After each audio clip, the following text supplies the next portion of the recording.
Karena memang Jokowi ini harus dilancarkan. Dia telah melakukan penipuan terhadap rakyat berkali-kali. Tetapi karena MPR terdiri dari partai-partai pendukung Jokowi, maka dilakukan pembiaran. Sehingga Jokowi tidak diimpeach berlarut-larut. Karena itu rakyat berhak menuntut Jokowi mundur.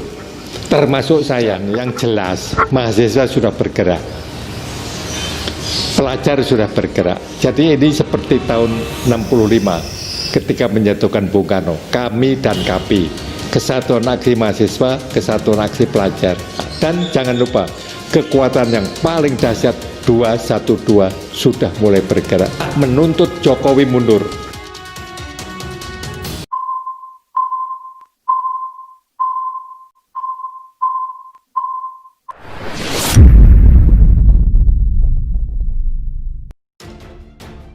Gugatan Rahmawati dikabulkan MA. Juru bicara PA 212 mengatakan, segera lengserkan Jokowi Ma'ruf Amin. Persaudaraan Alumni 212 atau PA 212 mendesak MPR RI segera melengserkan Presiden Joko Widodo dan Wapres Ma'ruf Amin. Hal itu didasarkan atas putusan Mahkamah Agung yang mengabulkan gugatan Pilpres yang diajukan Rahmawati. Demikian disampaikan Ketua Media Center PA 212 Novel Bamukmin dikutip dari pojok1.id. Dengan putusan itu, kata Novel, pihaknya akan terus mengawal sampai MPR menggelar sidang istimewa untuk mengeksekusi putusan MA tersebut. Khusus untuk MPR harus segera bisa mengeksekusi putusan MA dengan menggelar sidang istimewa untuk melengserkan presiden dan wakilnya. Novel lantas mengungkit kasus Harun Masiku yang hingga saat ini belum ditemukan keberadaannya. Menurutnya, Harun sendiri diduga kuat menjadi kunci suap menyuap yang terjadi di jajaran petinggi KPU termasuk suap pemilu. Dengan adanya putusan MA ini, anak buah Habib Rizik Syihab ini juga mendesak Jokowi Ma'ruf segera mengundurkan diri. Novel juga menyatakan, putusan MA itu mempertegas bahwa hasil Pilpres lalu tidak sah. Untuk diketahui, gugatan ini didaftarkan pada 14 Mei 2019, sementara putusan KPU tentang pemenang Pilpres adalah Joko Widodo Ma'ruf Amin ditetapkan pada 21 Mei 2019. Sementara itu, putusan baru diunggah ke laman MA pada 3 Juli 2020 atau baru beberapa hari yang lalu. Adapun putusan itu lengkap berbunyi sebagai berikut.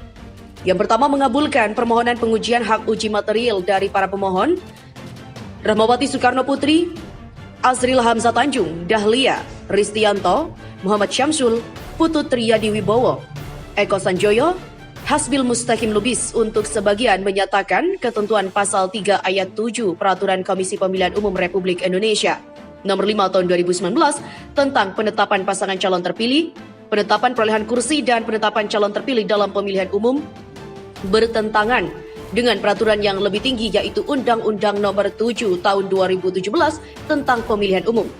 Menyatakan ketentuan pasal 3 ayat 7 Peraturan Komisi Pemilihan Umum Republik Indonesia nomor 5 tahun 2019 tentang penetapan pasangan calon terpilih, penetapan perolehan kursi dan penetapan calon terpilih dalam pemilihan umum tidak mempunyai kekuatan hukum mengikat.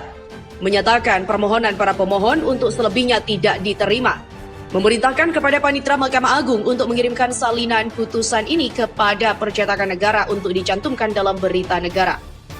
Selanjutnya, menghukum termohon untuk membayar biaya perkara sejumlah Rp1 juta.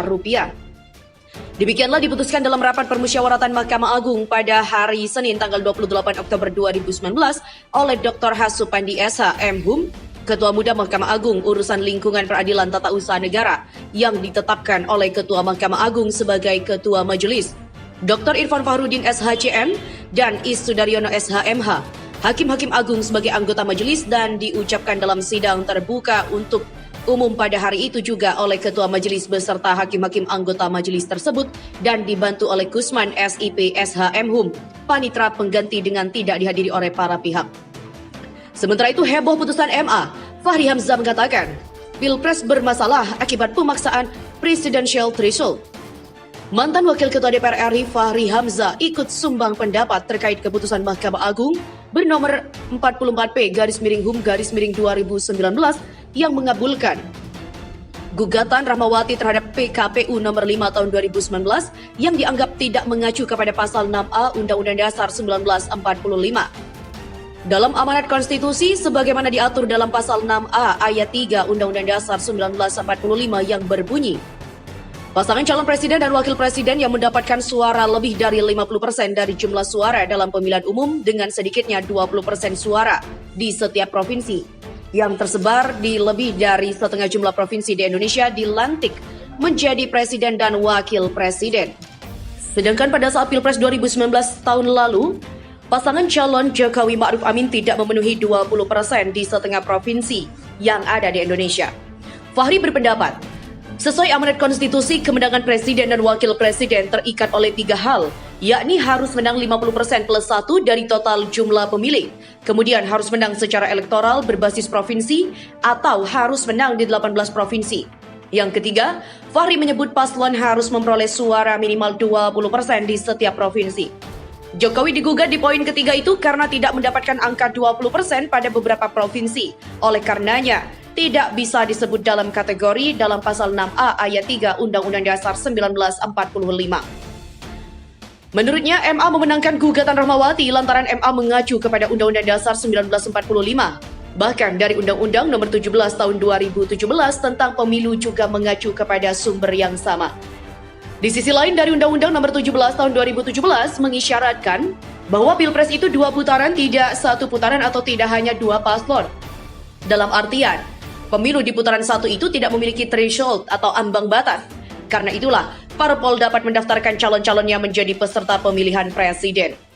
Dengan begitu, kesalahan pertama yang terjadi dalam Pilpres 2014 dan 2019 lantaran parpol yang memaksakan hanya 2 pasangan calon dalam Pilpres, sehingga seolah-olah tafsirnya pada Pilpres kemarin langsung pada putaran kedua.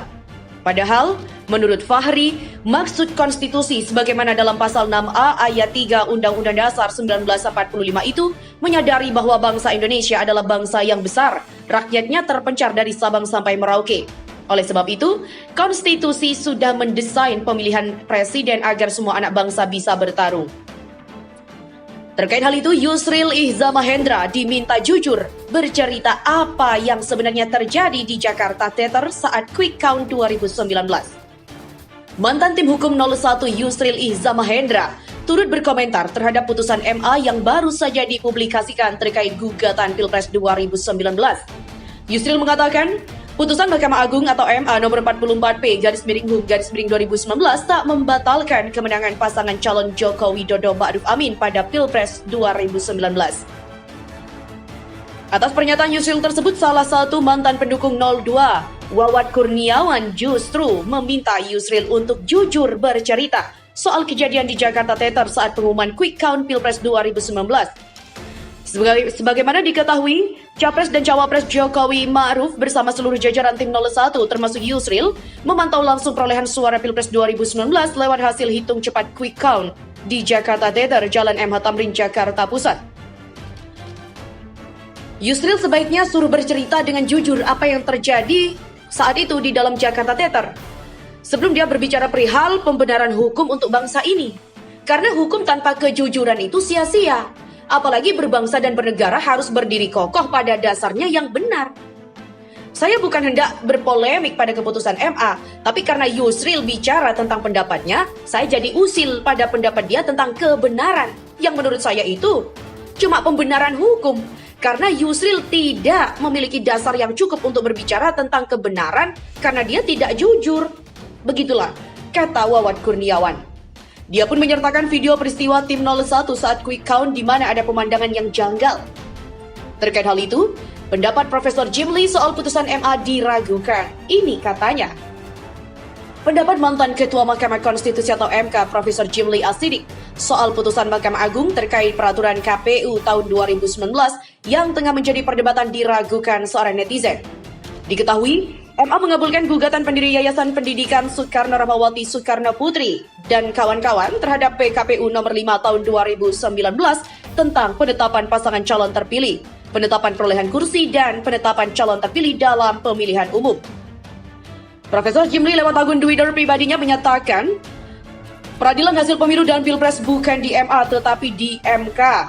Tokoh yang kini menjadi anggota DPD RI ini juga menegaskan bahwa putusan MA yang memenangkan Rahmawati dan kawan-kawan pada Oktober 2019 hanya terkait peraturan KPU yang harus diubah untuk pilpres berikutnya.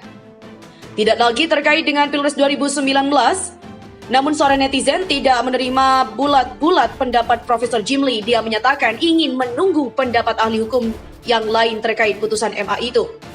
Merespon tweet itu, Profesor Jimli meminta pendapatnya jangan disalahpahami. Sebab katanya, putusan MA itu hanya menilai aturan mainnya, yaitu PKPU tahun 2019 bukan tentang hasil Pilpres yang telah ditetapkan. Dia hanya menjelaskan aturan resminya jangan disalahpahami sebab perkara pengujian hanya menilai aturan main bukan tentang hasil pemilu.